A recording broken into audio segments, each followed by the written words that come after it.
The sun hung low over the sprawling plains of Montana, casting a golden glow across the dusty trail that wound toward the small town of Willow Creek. Jacob Hartley, a rugged rancher with calloused hands and a heart hardened by years of solitude, stood at the edge of the wooden platform, his boots scuffed from endless days herding cattle. He clutched a crumpled letter in his pocket, the words of a woman named Clara Mayfield etched into his memory. Clara, a school teacher from Boston, had answered his advertisement for a mail-order bride, promising a life of companionship to fill the quiet nights on his sprawling ranch. Her letters spoke of grace, of a gentle spirit eager to embrace the wild frontier. As the wagon rumbled into view, kicking up clouds of dust, Jacob's pulse quickened. He adjusted his hat, squinting against the glare, expecting to see Clara's delicate frame step down. But when the wagon door creaked open, a different woman emerged to tell her, with fiery red hair and a defiant glint in her green eyes. She wore a faded calico dress,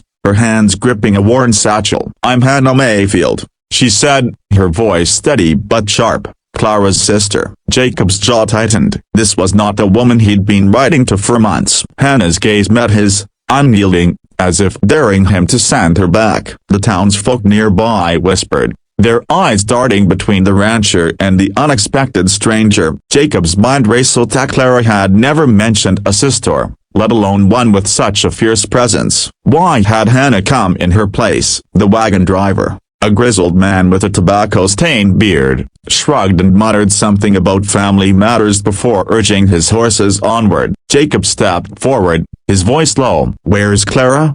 he demanded. Hannah's lips pressed into a thin line, her fingers tightening on her satchel. "Clara's not coming," she said, her words clipped. "She sent me instead." The weight of her statement hung in the air, as heavy as the Montana sky threatening rain. Jacob's dreams of a quiet, orderly life with Clara seemed to dissolve into dust, replaced by the enigma of Hannah Mayfield, a woman who carried secrets in her eyes and a fire in her soul. 2. The ride to Jacob's ranch was a silent one, the creak of the wagon wheels and the rhythmic thud of hooves filling the space where words should have been. Hannah sat rigid beside him, her hands folded tightly in her lap, the satchel never leaving her side. Jacob stole glances at her, noting the way her jaw clenched when the wagon hit rut, the way her eyes scanned the horizon as if searching for something or someone. The ranch loomed ahead, a sturdy log house flanked by a barn and corrals, the fruits of Jacob's years of back-breaking labor. He'd built this place for a family,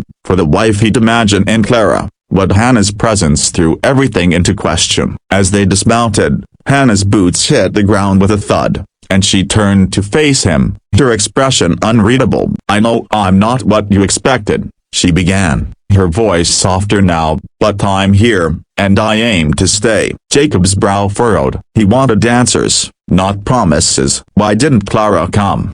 he pressed, his tone gruff. Hannah hesitated, her gaze dropping to the dirt. "Clara's sick," she said finally, the words heavy with truth but laced with something unspoken. "She couldn't make the journey. She asked me to come in her place, to honor the agreement." Jacob's chest tightened. He'd heard of mail-order brides sending substitutes before, but the betrayal stung. Still, there was something about Hannah's resolve, the way she stood tall despite the weight of her words, that stirred a reluctant respect in him. The ranch hands, lingering near the barn, watched with curiosity as Jacob led Hannah inside. The house was sparse but warm, with a stone fireplace and a table set for a table he'd imagined sharing with Clara. Hannah set her satchel down, her fingers lingering on its clasp as if it held more than just her belongings. "I'm not Clara," she said, meeting his eyes, "but I'm no stranger to hard work. I can cook, clean, mend, do whatever you need." Jacob wanted to argue,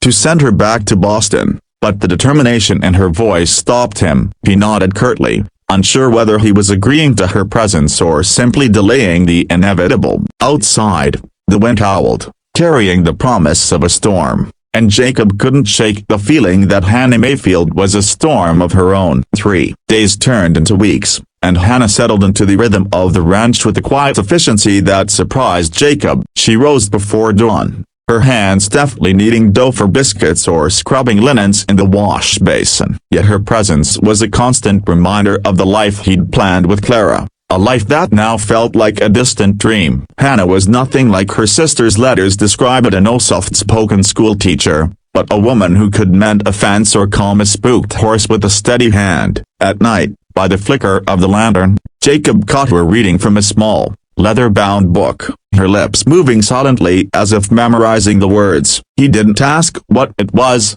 but the sight stirred something in him, a curiosity, perhaps, or something deeper he wasn't ready to name. The ranch hands, rough men who respected strength, took to Hannah quickly, calling her Miss Hannah with a mix of awe and amusement. But Jacob kept his distance, his heart guarded. One evening, as they sat across from each other at the dinner table, Hannah broke the silence. "You don't trust me," she said, her fork pausing midair. Jacob met her gaze, his eyes narrowing. "I don't know you," he replied. Hannah set her fork down, her expression softening. "Clara didn't tell you about me because she was ashamed," she said, her voice barely above a whisper. "I'm the black sheep, Jacob, the one who never fit in Boston's parlors. But I'm here because I owe her." Her words hung between them, heavy with meaning. Jacob wanted to ask Moria why she owed Clara, what secrets she carried, but the vulnerability in her eyes stopped him. Instead, he pushed his chair back and stood, muttering something about checking the horses. Outside,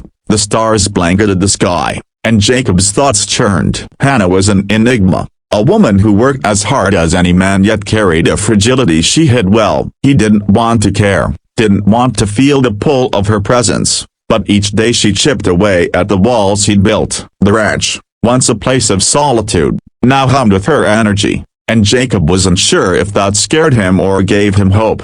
A letter arrived from Boston, its wax seal bearing Clara's elegant script. Jacob found it on the table one morning, Hannah's hands trembling as she handed it to him. "It's from her," she said, her voice tight. Jacob tore it open, his eyes scanning the words that confirmed Hannah's story. Clara was ill, too weak to travel, and had sent her sister to fulfill the promise. But there was more. Clara begged Jacob to accept Hannah, to give her a chance to prove herself. "She's stronger than I ever was," Clara wrote, "and she deserves a home." Jacob's throat tightened as he folded the letter, his gaze drifting to Hannah, who stood by the window, her back to him. The morning light caught her hair, turning it to fire, and for the first time, he saw not a substitute but a woman who'd chosen to face the unknown for her sister's sake. "You didn't have to come," he said, his voice softer than he intended. Hannah turned, her eyes glistening. "Yes, I did," she replied. "Clara gave up everything for me once. This was my turn." Her words carried a weight Jacob couldn't fully grasp, but they stirred something in him, a need to understand her, to know the woman who'd stepped off that wagon. That night, a storm rolled in, thunder shaking the walls of the ranch house. Hannah didn't flinch as lightning lit the sky, but Jacob saw her clutch that leather-bound book, her knuckles white. He sat across from her, the fire crackling between them, and asked, "What's in that book?" Hannah's eyes flickered with surprise, then softened. "Poetry," she said. "It's all I have of my mother." The admission was a crack in her armor, and Jacob felt the urge to reach for her hand but held back. Instead, he nodded, the silence between them no longer heavy but shared. The storm raged on, but inside, something shifted, a fragile trust taking root in the space where doubt had lived. Spring brought new life to the ranch. Calves wobbled in the fields, and wildflowers dotted the hills. Hannah threw herself into the work, her hands growing calloused, her face kissed by the sun. Jacob watched her from afar, marveling at how she'd transformed his world. The ranch hands teased him, saying Miss Hannah had tamed the wild rancher, but Jacob brushed it off, though a smile tugged at his lips. Yet beneath her strength, he sensed a shadow of fear she kept hidden. One afternoon, while repairing a fence, Hannah's sleeve caught on a nail, revealing a faded scar across her forearm. Jacob's eyes lingered on it, but he didn't ask, sensing it was a story she wasn't ready to tell. Instead, he handed her a hammer, their fingers brushing briefly, sending a jolt through him. That evening, as they sat by the fire, Hannah spoke unprompted. "I wasn't always like this," she said, her voice low. "Back in Boston, I was troubly, ran with the wrong crowd, made mistakes. Clara saved me from that life." Jacob listened, his heart pounding as she unraveled her past a rebellious youth, a scandal that shamed her family, and Clara's unwavering loyalty. "I came here to start over," she finished, her eyes searching his. Jacob wanted to tell her she'd already proven herself, that the ranch was better with her in it, but the words caught in his throat. Instead, he reached for her hand, his rough fingers enveloping hers. "You're not your past," he said simply. Hannah's breath hitched, and for a moment, they sat in silence, the fire casting shadows on the walls. Outside, the ranch was quiet, but Jacob felt a storm brewing in his heart, a longing he hadn't known since he'd first dreamed of a wife. Hannah wasn't Clara, but she was something more, something real, and Jacob was beginning to realize he didn't want to let her go. 6. Trouble came to Willow Creek in the form of a stranger, a man in a black coat who rode into town asking questions about a red-headed woman from Boston. Jacob heard the rumors from the saloon,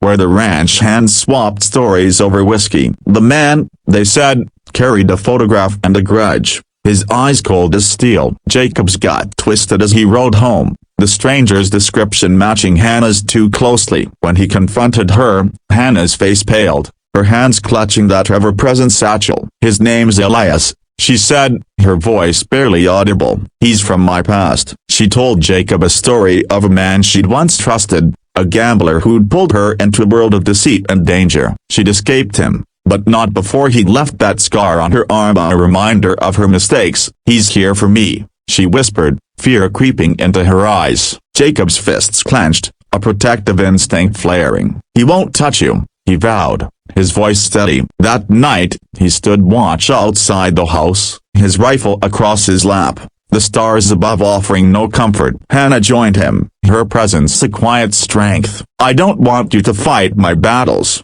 she said, but Jacob shook his head. "You're part of this ranch now," he replied. "That makes it my fight too." The words surprised him, their weight settling in his chest. Hannah's eyes softened, and she touched his arm, a gesture that felt more intimate than any embrace. The next day, Elias appeared at the ranch, his horse kicking up dust as he demanded Hannah. Jacob stepped forward, his stance unyielding, the ranch hands flanking him. "She's not yours to claim," Jacob said, his voice like gravel. Elias sneered, but the sight of Jacob's mina and the fire in Hannah's eyes made him hesitate. He left with a warning, promising to return. As his figure faded into the horizon, Hannah turned to Jacob, her gratitude unspoken but clear. The ranch felt like a fortress now, not just of wood and stone, but of loyalty and something deeper growing between them. 7. The days that followed were tense, the shadow of Elias lingering like a storm cloud. Hannah worked harder, as if proving her worth could erase her past. Jacob noticed the way she lingered near him, her glances longer, her smiles rare but genuine. One evening, as they rode out to check the herd, their horses side by side, Jacob spoke. "You don't have to keep running," he said, his eyes on the horizon. Hannah's breath caught, and she reined in her horse, her gaze locking with his. "I'm tired of running," she admitted, her voice raw. "But I'm scared, Jacob." "Scared of what I feel here?" Her words hit him like a bullet, and he dismounted, closing the distance between them. "I'm scared too," he confessed, his voice low. "I thought I wanted Clara, but it's you I can't stop thinking about." The air between them crackled, and Hannah slid from her saddle, standing close enough for him to feel her warmth. She reached for his hand, her fingers trembling, and Jacob pulled her close, his lips finding hers in a kiss that felt like a promise. The world fell away at the ranch, the past, the threat of Elias leaving only the two of them under the vast Montana sky. When they parted, Hannah's eyes shone with tears, but she smiled, a real smile that lit up her face. "I didn't come here for this," she whispered, "but I'm glad I stayed." Jacob's heart swelled, and he knew he'd fight for her, not just against Elias but for a future together. That night, they sat by the fire, planning how to face the threat. Hannah suggested sending word to the sheriff, and Jacob agreed, trusting her instincts. The ranch hands, loyal to a fault, vowed to stand by them. As the fire died down, Jacob took Hannah's hand, his thumb tracing the scar on her arm. "This doesn't define you," he said. Hannah nodded, her eyes bright with hope, and for the first time, Jacob felt like the ranch was truly a home. 8. The showdown came at dawn. the air crisp and heavy with anticipation. Elias returned with 2 men, their horses stirring dust as they approached the ranch. Jacob stood at the gate, rifle in hand, Hannah at his side, her chin high despite the fear in her eyes. The ranch hands formed a line behind them, their loyalty a wall against the intruders. Elias dismounted, his smirk faltering when he saw Hannah's resolve. "You can't hide forever," he taunted. But Hannah stepped forward, her voice steady. "I'm not hiding anymore," she said. "This is my home." Her words rang out, and Jacob felt a surge of pride. The sheriff, alerted by their message, arrived just in time, his badge glinting in the morning light. Faced with the law and Jacob's men, Elias backed down, his threats empty against their united front. As he and his men retreated, the tension broke, and Hannah turned to Jacob, her relief palpable. The ranch hands cheered, slapping Jacob's back, but his eyes were on Hannah. Later, as they stood on the porch, the sun rising over the hills, Jacob took her hand. "Marry me," he said, the words simple but sure. Hannah's eyes widened, then softened, a smile spreading across her face. "I thought you'd never ask," she replied, her voice teasing but warm. They laughed, the sound carrying across the ranch, a place that had once been a dream for Clara but was now a reality for Hannah. The future stretched before them, not without challenges, but together they were unbreakable. As the wagon tracks faded from the trail, Jacob and Hannah faced the horizon, ready for whatever came next, their hearts entwined in the wild, open land they called home.